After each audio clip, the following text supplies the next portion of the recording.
Hello, everyone, and welcome to week 13 of English 200, 201, and 202.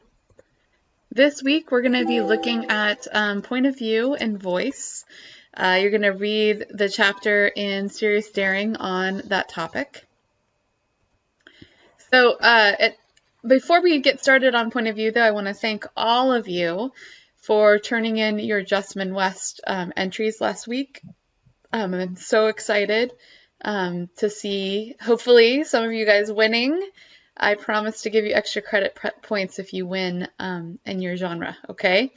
The other thing I wanted to bring up as a really important reminder is that we are starting to move towards our portfolios. I have a workshop set up this week where online where you're going to revise one of your nonfiction pieces. And so either your citizen essay, your mini biography, your research essay, you're going to revise them and then post them this week by Thursday. And then you're going to provide comments on each of your peers' posts, at least 3 of your peers' posts. And I will also provide comments as well. Your comments are due by Sunday at 11:59 p.m. The idea is we're going to start revising works for our portfolios, and portfolios will be due in week 17. So it's not that far away. We do have a spring break coming up the week of April 15th, which is a great time to work on revising and creating a portfolio. Just a reminder, the portfolio is, if you're in English 200, you'll be revising a poem, a creative nonfiction piece, and a fiction piece.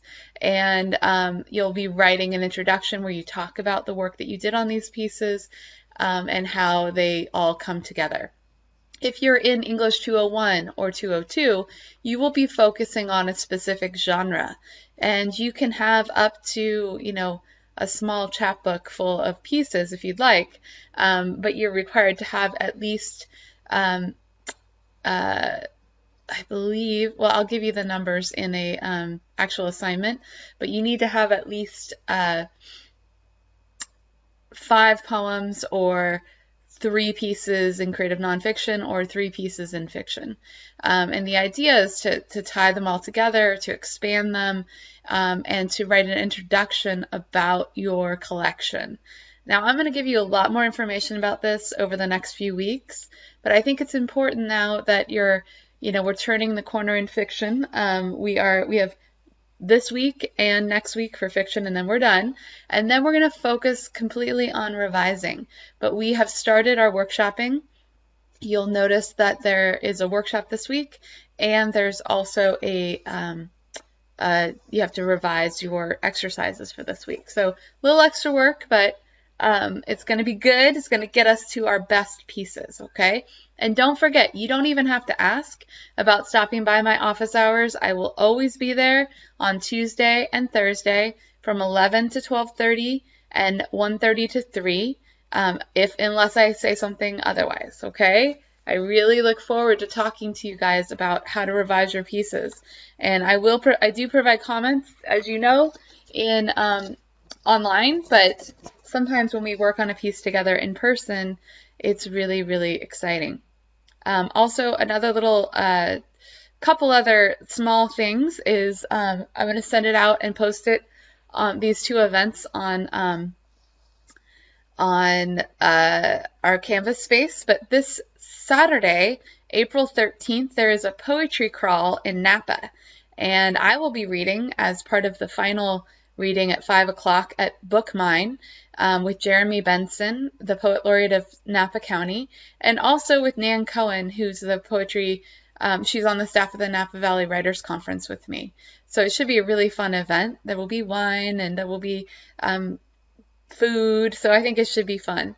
And if you come and you write a short review, you get 10 points extra credit.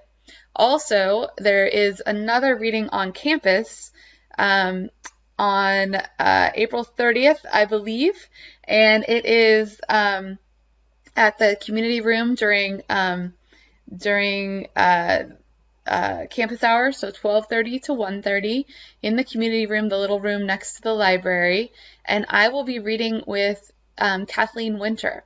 So I would love to see you guys, and Gary Silva, who's a former poet laureate of Napa County. So it would be great if you guys could attend one of these events. You do get extra credit for attending.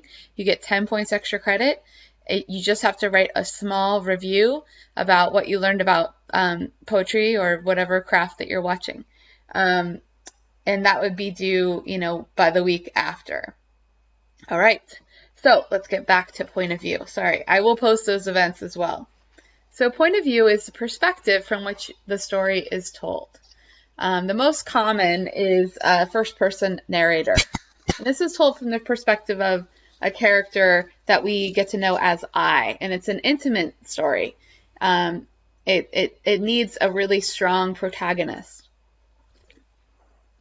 That you can have a peripheral first-person narrator that takes a voyeuristic tone because he or she isn't the center of the story, but watches the narrative unfold from the sidelines. And a really great example of this is Nick Carraway in The Great Gatsby. So Gatsby is actually the main character that is participating in the events, but Nick is he's watching it from and describing it to us in The Great Gatsby. Multiple first-person limited is told from multiple characters' perspectives, but each in the first person. And a great example of this is the book Love Medicine by Louise Erdrich. Now, multiple first-person does not work for short stories that we're writing in this class, but it does work for a novel. So please don't use multiple first-person. Well, you can try it, but I don't recommend it for what we're writing in this class. Third-person narrator is when an outside voice that refers to all characters as he or she tells the story. Objective third-person narrator, that describes what is going on in front of them with detail, but without interpretation. And a really great example of this is Hemingway's classic story, Hills Like White Elephants. Third-person omniscient point of view is this godlike narrator that can see into the minds and the hearts of every character. And then the third-person limited omniscient is where you can see into the hearts and minds of just one character. Second-person narrator was like our citizen lyric essays, right? It addresses the reader directly as you. Usually it's used in epistolary books, so those are books told through letters. Or like a dear reader, so use a second person where the reader is addressed directly. It really pulls the reader into the action, just like you guys felt when you were writing in the second person narrator when you were writing the citizen essays, which, by the way, as you saw in my note, I thought were amazing. You guys, you made my Sunday. I got up early to grade yesterday, and I was like, yes, these are so good. So thank you so much for really taking risks on that assignment. I know it's not easy, and it's one where when you really go for it, it's like a home run. So I'm really, really impressed. All right, so we're going to practice point of view today. What I'd like you to do first is to work on writing two different versions of one event, just so we can see how the point of view, like who tells the story, really changes how it's perceived. So you're going to write two separate versions of the same event. It could be an engagement party or a baby shower or like a wedding, like a big event with lots of people, or a bat mitzvah. First, I want you to write it in the first person. So with an I narrator who's deeply involved in the event, like the mother of the groom-to-be or the soon-to-be grandma.